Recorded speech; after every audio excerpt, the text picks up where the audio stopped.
Capital Connection tonight. Lawmakers are returning to Richmond tomorrow as the General Assembly reconvenes to consider the governor's proposed amendments to legislation passed during the regular session. That includes more than 200 proposed changes to the state budget. 8 News reporter, Capitol Bureau reporter Tyler Englander joins us live now from the Capitol. And Tyler, are we in for another long budget battle? Well, Eric, at this point, it's really hard to tell, but what I can tell you is lawmakers from both sides are really ratcheting up the rhetoric ahead of tomorrow's session, and it appears there's no compromise in sight. Tonight, with lawmakers set to return to Richmond, the war of words over the state budget is only escalating. Tomorrow's session could be all sorts of things. It could be short and ugly. It could be long and protracted.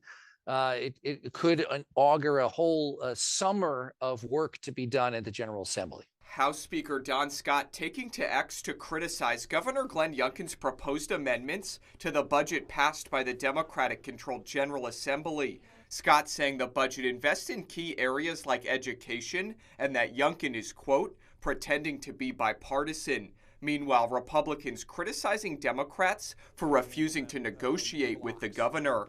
The thing I would put my money on is a lot of noise this week, some action on some bills, and then punting on the budget to see what we're going to do over the next few months to try and get something in place by June 30th. With that backdrop, Randolph-Macon political science professor Rich Meagher says he expects Democrats to reject the majority of Youngkin's amendments, including ones to eliminate tax increases from the budget, potentially forcing Youngkin to veto the budget altogether.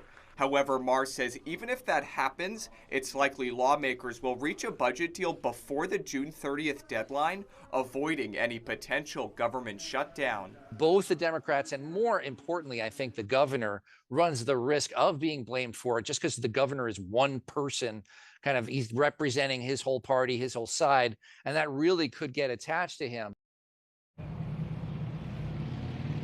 Now, Eric, Deanna, if Governor Youngkin does veto the budget altogether, he'll then have to call a special session for lawmakers to pass a compromise budget by the June 30th deadline. Live at the state capitol, Tyler Englander, 8 News.